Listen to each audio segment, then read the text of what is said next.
जैसा कि आप जानते हैं कि इस एपिसोड में आप देखेंगे कि फजल बख्श जो है छुड़वा लाता है शिब्रा को और कहता है कि आपको मेरे होते हुए परेशान होने की कोई ज़रूरत नहीं। वैसे शिब्रा काफ़ी हैरान होती है और कहती है कि आखिर ये इंसान इतना पहुंचा हुआ कैसे हो सकता है कि इसकी हर एक बात मानी जाती है और कोई भी मसला हो ये मसला चुटकियों में हल करके ले आता है। वो काफ़ी हैरान और परेशान होती है और कहती है फजल बख्श, आखिर तुम मुझे बताओ कि तुम्हारे अंदर क्या जादू है, मुझे तो कुछ समझ नहीं आती है। कोई ना कोई तो ऐसी बात ज़रूर है जिसकी वजह से सब तुम्हारे गर्विदा हो जाते हैं। आगे से आप देखेंगे कि फजल बख्श कहता है शिप्रा को कि आखिर दुनिया को छोड़े, मुझे अपनी बताएं कि आप मेरे साथ अटैच हुई कि नहीं हुई, आपने मुझे माना कुछ के नहीं माना। आगे से शिप्रा कहती है, हाँ इसमें तो कोई शक नहीं है, मुझे यकीन हो चुका है कि तुम में बहुत सी खूबियां हैं, लेकिन मैं इन सारी खूबियों को नज़रअंदाज करती रही। लेकिन अब जाके मुझे इस बात का अंदाज़ा हुआ है कि मेरी माँ की सारी बातें बिल्कुल ठीक थी और वो तुम्हारे बारे में बिल्कुल सही कहती थी।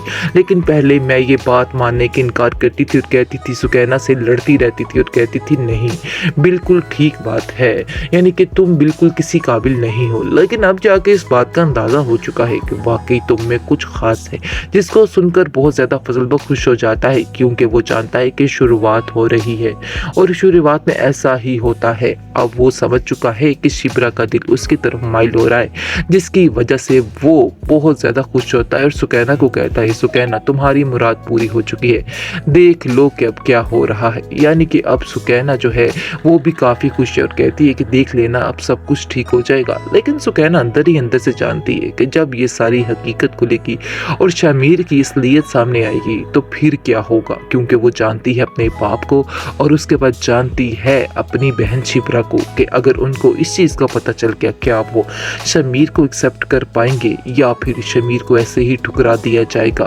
बहुत ज़्यादा टेंशन हो चुकी है, लेकिन कहीं ना कहीं सुकैना को यकीन है और कहती है कि फजल भाई आप जितनी मोहब्बत उससे करते हैं मुझे नहीं लगता है कि शिप्रा कभी भी इस बात से इनकार कर पाएगी और वो हमेशा आपका ही साथ देगी और उसको आपकी मोहब्बत पे यकीन करना ही होगा।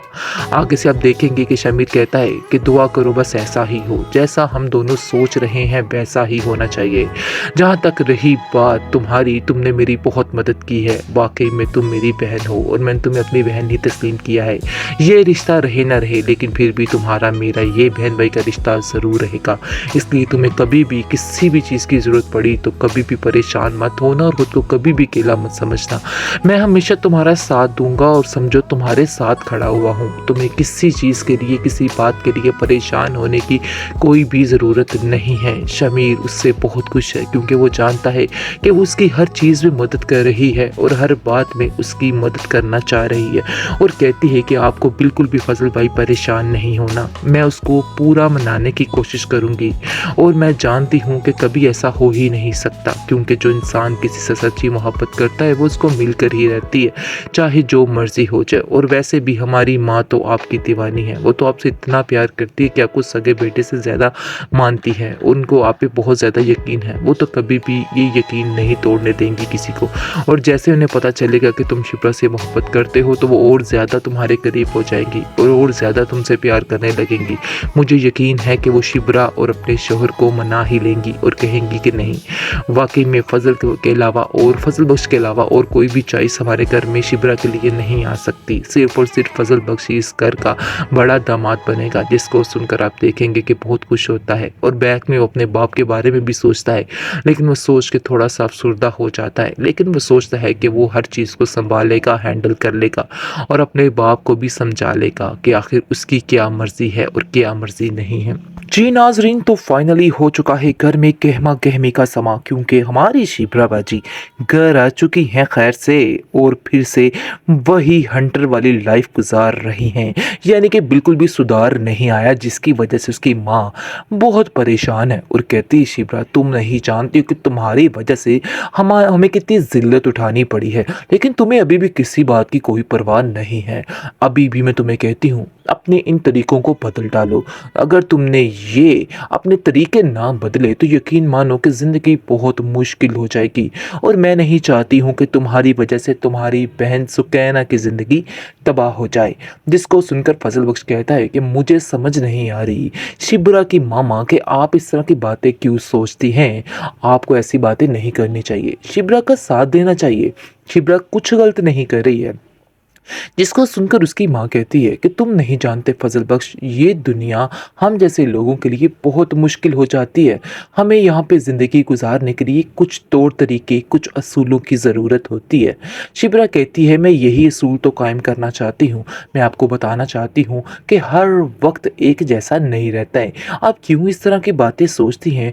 फजल बख्श तुम ही समझाओ हमारी माँ को। हमारी माँ का तो दिमाग जो है चलता जा रहा है, यानी कि उन्हें तो बिल्कुल समझ नहीं आ रही, और खौफ के डर से, यानी खौफ से ये इतनी ऐसे हो गई हैं कि इनको समझ ही नहीं आ रही है कि सच का साथ देना ज़्यादा बेहतर है ना कि झूठ को उभारना।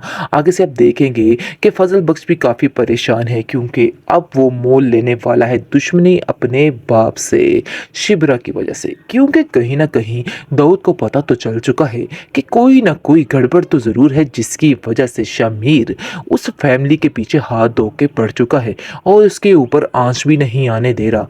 बहुत कोशिशें कर ली सबने, लेकिन फिर भी कोई भी क्या कहते हैं काम नहीं हो रहा है, कोई भी काम नहीं बन रहा। आखिरकार दाऊद को नीचा दिखाना पड़ रहा है।